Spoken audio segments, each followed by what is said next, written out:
Oh my god. Yeah. If you saw my 40th episode for my Hands on History series, it's the last episode ever.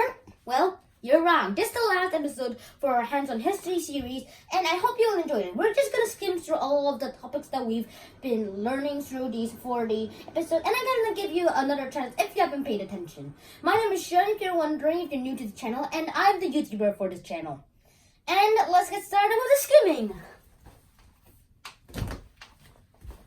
A roll up. Right, our first episode starts in the Fertile Crescent, Mesopotamia. Mesopotamia started in between the two rivers, the Euphrates and the Tigris River, and it's in the Persian Gulf, but that's for another episode. And it is in the Fertile Crescent. The Fertile Crescent is kind of the shape of a crescent. I have to say it's a boomerang, which is fertile. Fertile means not barren. And then later they will be conquered by the Semites, and then they would later be called from Sumerians to the Semites. They made a lot of free inventions. Just check out the video. Next one, the Egyptian civilization. The New Kingdom of Egypt is a place where Ramses II ruled Egypt, and this is Egypt, and it is started on the Nile River. And this Nile, when he battles a lot of wars, like the Battle of Kadesh. And later he will be met with these sea people, what he calls them, and then later he would be conquered, and then they would be controlling Egypt. And it is part of the Fertile Crescent. Moving on. And back to Mesopotamia. Later, the Assyrian Empire, the Babylonian Empire, and the Persian Empire, I said them in order, will conquer Mesopotamia, which is between Tigris and Euphrates River. First, the Assyrian Empire. It wasn't very good, but brutal, but with iron. Second, Babylonian Empire, bit better. Nebuchadnezzar. 8th Empire, good, great, 50%. And the Persian Empire, well, I have to say, very good, because, well, that is where the man called Cyrus treats all of the Sumerians, the Babylonians, fairly. I'm not surprised, though. Moving on. Now we're going to ancient Greece. And this is Greece. This map shows Greece during the Persian Wars. And Persia is trying to conquer Greece. And later Greece will have a civil war. Moving on to the civil war.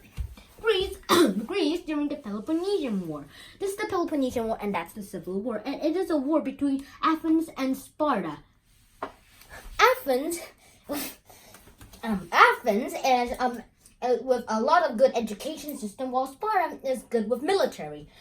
Sparta later wins the war, and and nobody becomes the strongest city-state. And this is where the big rock stars of Greece comes in. There are Socrates, Plato, and Aristotle. I said them in order, and they teach each other. Aristotle, however, teach the young Alexander the Great. Moving on to Alexander the Great. Alexander the Great is a conqueror, and, well, I first thought that his empire was the largest in the world, but I was wrong. First, Alexander was from Macedon. After his father died, he started conquering a lot of freaking lands. First, he conquered Greece, and then the Asia Minor, then into Alexandria, he named it after him, then Egypt, and then all of the Persian Empire. Freaking Persian Empire. And later, he will try to go back to Macedon, but he died in Babylon. Moving on, then we go to a place in India. We're gonna get into the Indus Valley civilization. Alright, this is the Indus River, and this is the Ganges River, and those are the main rivers. The Indus is the more main river for India. And then later, before a Buddhist, the inventor of Buddhism, named Siddhartha, was born. He stayed in the palace for a long time, but then he goes away out after he gets married and has just a 2-year-old son, and then he goes out and becomes the Buddha. Moving on, he became known as the Awakened One or the Enlightened One, and that is Buddhism. Later, Ashoka tries to conquer all of India. He succeeds, but then he saw all of his brutal wars, fixed everything, and then he became a Buddhist. And then after he died, that was a major disaster. Now we go to China, and this is where we're gonna get into freaking China. This is the Qin Empire, and this guy right here is called Qin Shi Huangdi. His empire lasted less than 15 years, but still, this is a very good empire, and he was the first emperor to unite all of China. He was in the Warring States period together, and there was this guy named guy named Confucius, who, well, Qin Shi Huangdi was a Maya, but he later burned them. He said books are evil, for some reason. And later we get into the modern day worthless treasures of the golden age of China. Well, that's what the Americans say, though. And first, the Han Dynasty. The Han Dynasty was made from a peasant man and a rebel leader called Liu Bang. Liu Bang later established the Han Dynasty, and I have to mention about the Great Wall that Qin Shi Huangdi built and the terracotta army he buried him with. The Han Empire, which is also ruled by another guy named Wu Di. Let me tell you about Liu Bang's enemy. Liu Bang's enemy, Xiang Wu, yeah. And Xiang Wu later was a rebel leader. He was from a wealthy war family, but then he got killed by his soldiers, whipped into a million pieces. And then the Han Empire lasted for more than 400 years. And then later the Wu Di will later conquer all of the lands, which is north of the Great Wall, which is for the Huns. And then he will chase the Huns into the Gobi Desert. Now we get to our last episode for our season 1. This is the Punic Wars, and this is just the map for the second Punic War. There are 9 Punic Wars to be exact. The first Punic War was a major success for the Christians. Let me tell you about Jerusalem. No, those are the Crusades. I mean, the Punic Wars is a war. I got mistaken with the Crusades, sorry. The Punic Wars is a war between Rome and Carthage. Rome had conquered all of Italy, including these football lands, and then Carthage, this little city right here, conquered a bit of Spain, and then some of the coast, the northern coast of Africa. Green represents Carthage, red represents Rome. Easy, right? Not exactly. There was this guy named Hannibal who tried to win the Crusade. I mean, the Punic Wars. He goes to the Alps, and then later he wins the first war, then he loses the left, and then Carthage is gone. And then this is the end for our season 1, and now let's get into season 2. Hiya! Alright, season 2, alright? The Roman Empire. We get back to Rome. We go back to Rome now.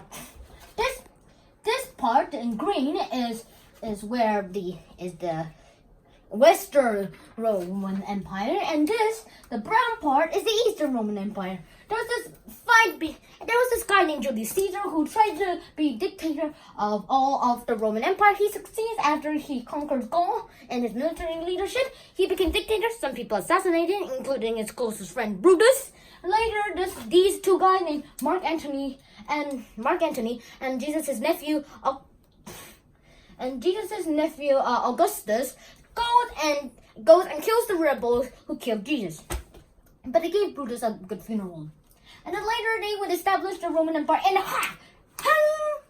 Augustus gets the western part, and Mark Antony marries Cleopatra. So Mark Antony and Cleopatra, the pharaoh of Egypt, which is usually Greek, gets the eastern part. Augustus and Mark Antony once control of Roman Empire. They fight each other. Augustus won in the Sea Battle of Actium, and then he gets his nickname Octavian. Moving on. Now we get to the spread of Christianity right now. Alright. The spread of Christianity starts with the guy named Jesus, of course. And then later he was born in Judea, and then he later spreads Christianity all over the globe. People hated him, so they persecuted him, and then he killed them in a cross. And later he bore thorns, but that's for another story. And later Christians meet together in secret after Jesus' real heaven death. Well, then later this guy named Constantine becomes a Christian emperor, wins a battle against another Roman empire. He becomes the first Christian emperor ever, and he allows Christians, so there were no tolerating of Christians. And moving on, this is the Roman Empire again. And this time, no ruler for each west. It's still divided into west and east. West and east. This is the Western Roman Empire, the Eastern Roman Empire. The Western Roman Empire got a lot of invaders right here, and then they become weakened and later gone. And the Eastern Roman Empire, which is now called the Byzantine Empire, becomes stronger and goes for another hundreds of years. Now we'll go to our unit 4. We get to the Arabian Peninsula, which is right here on this map. And this is the Arabian Peninsula. Let's look at the foot. country. Foot Peninsula, and this is the Arabian Peninsula, and there is one guy named Muhammad who later becomes a leader and makes a new religion, Islam, and then later he is persecuted from his city Mecca to Medina. He was first a trader, and then not that trader. And then later he comes back, conquers Mecca, and conquers all of the Arabian Peninsula. Gets a fight between the Byzantines and Persians. He didn't conquer them, and then later, after he died, his followers of Islam write a holy book called the Quran. It's not a Bible. And later they got some food, but moving on. This is the Islamic Golden Age. I'm exercising a bit in the Islamic Golden Age. First, the Islam spread. That later the Islams conquer a lot of places. It's the green part in this case. And then later they changed their capital city to Baghdad, which is the most common place for this Golden Age. And this is where a lot of crazy and fascinating things happen. And moving on, this is the early Middle Ages. We enter it, and this is when Treaty of Verdun is signed. And then Charlemagne's empire is divided. Who is this Charlemagne guy? Well, he's the guy who was the nicest person ever. And he was crowned by the Pope for emperor. See? And then later he will control from all the way to freaking Spain. He will later control from Spain to Eastern Europe. That's a long way. And then later his empire is divided into three by his sons. And this orange part is for the Pope. And then there are a lot of bad things happen, but we're not gonna skim them. Next one, the Crusades. Dum dum dum dum dum dum. I'll be quiet. It's night. This is the map of the third crusade. There are 9 crusades in total. And then this is because of a holy war with Jerusalem. Jerusalem is a holy war. Jerusalem is sacred to Christians because that is where Jesus is persecuted, and it is also sacred to Muslims for a reason. Later they fight each other. The first very crusade was won by the Christians, and later the other 8 remaining crusades were won by the Muslims. Later there's a treaty signed that Christians could visit Jerusalem anytime they wanted, but after the 8 crusades, the guy who led the second 8 crusades, Richard I of England, hated this treaty, went away, and never saw Jerusalem again. Crazy story, but it's true. The Mongol Empire. This is Kublai Khan first. The Mongol Empire was made by a man called Temujin Khan. Then later he will establish a name to Genghis Khan. He will conquer this much of land, but then later his grandson Kublai Khan will later conquer almost all of freaking Asia. Almost, I said. And then later he will establish the Yuan dynasty in China. He even conquers my country, Korea. I'm mad at that. And later he dies, and then the empire just splits into, and then it's gone. Later into my history now, the Joseon dynasty of Korea. This is the Joseon dynasty, red, and this is the Ming dynasty, green. The Joseon dynasty is started by a man, and then later it will go into a lot of kings, and we're gonna mainly focus on King Sejong. He was the guy who made probably the golden age of Korea. I have to say myself. And this is King Sejong. Later he does a lot of scientific and new inventing things with even a water clock. And then later he will get into new battle, and then he wins it, and then the Joseon dynasty ends. Alright, moving on to our last Middle Age episode, the 100 Years War. It's literally its name, 100 years, century. Freaking century. And later, there's a woman called Joan of Arc says she got messages from God to save all her friends from England. She promises it. She gets burned before she could do it. But then the French fight harder, and then they got all her friends back. All right, end of season 2. Moving on to season 3, and I'll see you in the next episode.